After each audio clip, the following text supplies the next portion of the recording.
checking out this video. Don't forget, like and subscribe. Night running down, and then JC and him got in a brawl, and Nick Aldis comes out, and he signed them to an impromptu match. And they had a long impromptu match, and it wasn't particularly exciting. It was very sluggish. Okay, one thing, I hope that's not Jeff Cobb's new wrestling gear, and he was just doing that because it was an impromptu match. So well, yeah, it was supposed to be an impromptu match. So I get that could be what it is, but I'm kind of scared that because it's the exact same thing that he wore at the thing that's like what he's supposed to, because that is like nothing happening gear. He's got to get out of that for sure. By the way, you mentioned Solo Sikoa being protected. You do realize the last time he's won a match on TV was... Well, he's never wrestles on TV. December. But he never wrestles on TV, but he's being protected. He wrestles on pay-per-view, and... He hasn't wrestled hardly at all. He has had 1, 2, 3, 4, 5, 6, 7, 8, 9. He's wrestled 11 TV matches, and he's won 0 until this past match. Well, there you go. Then they're trying to get him ready for Jacob. He's got no credibility, dude. He always loses. Always. Okay, he's always beaten. Anyway. You know that wins and losses mean nothing in WWE. No, they do mean something. That's why Jacob Fatu has never been beaten. They've never beaten the guy. And that's why they're feuding the two of them.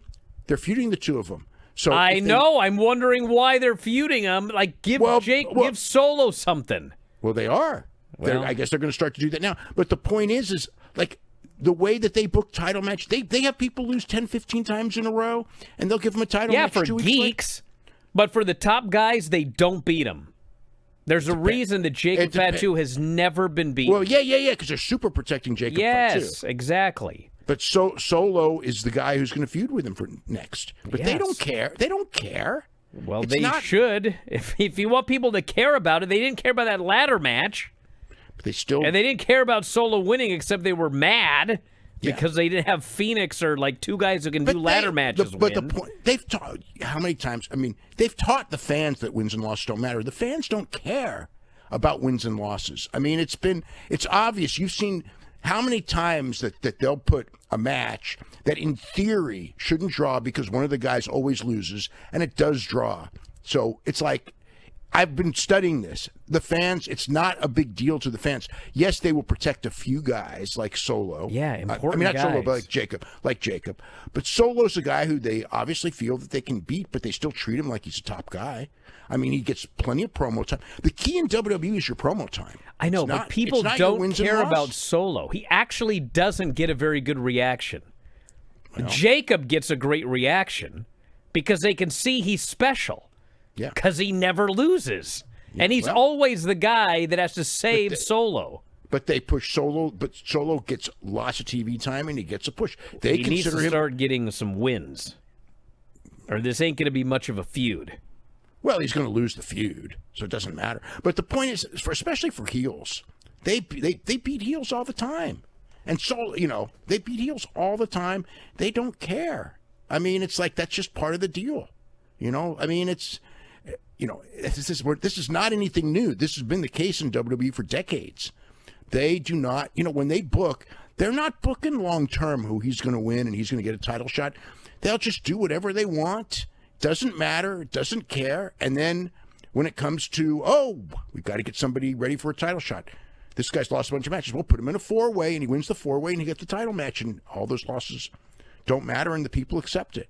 If the people didn't accept it and it didn't work, they'd stop doing it. And I'm not, it's like, of course it's better if you make wins. I think it sucks that wins and losses don't matter, but they don't. They don't book, and this is a perfect example. They're building this guy up for a feud with Jacob. Jacob is a top guy. They protect Jacob. I know, but Jacob is a top guy, Dave, because he never loses. No, he's a top guy. He's always the guy who gets the win. He's always the guy that protects Solo. And he's super over. I know, and if he lost all the time, it would be different. Yeah, but they're protecting him, and they protect their top guys. And my point is, they don't protect Solo to a degree. Oh, but they give him all kinds of interview time. I know, but people they don't care about him. It doesn't matter if he's got promo time if they're chanting for everybody except him. They don't care about Solo. Well, you say that. And the feuds that he okay, had. so here's the thing. So wait a minute. So by saying that, you're saying that they're booking badly and that the feud will not work. I'm saying they're booking Solo badly, yes. Okay, if the feud doesn't work, then that's fine. But what if the people react to the feud? But Dave, I've already seen it with Solo. Like, he had a feud with Cody, and nobody cared about Solo. He had the feud with Roman, and people didn't care about Roman. Yeah, it's going to do business because Cody is in there, and Roman was in there. Well, then there you go. But you could have put anyone in there. It wasn't Solo. But it did business. I mean, it did business, so that's all that counts at the end of the day. Does it work? If it doesn't, if it works, it worked. If it doesn't work, then it doesn't work, and then you got to stop doing it. But when it works, the fact that they do this and it works, it's like, okay, that's what the fans think. If it didn't work, I'd go, hey, guess what?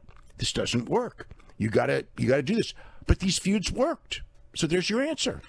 It's like, believe me, there have been times in history where what you're saying was 100% accurate and the stuff wouldn't draw and it wouldn't work. This is not that time because all of those feuds worked. Are you one of those youngsters today who listens to Spotify? I don't even know what it is. But I do know this. All of our podcasts are available at Spotify. You can head up right now and sign up. The easiest way to do so, f4wonline.com/Spotify. And for just $9.99 per month, you can listen to 84 podcasts on any given month. 84! 2 to 3 podcasts every single day covering pro wrestling and mixed martial arts. And if you think about $9.99 per month, that's just pennies per day. So check it out today on Spotify. That's f4wonline.com/Spotify. f4wonline.com/Spotify.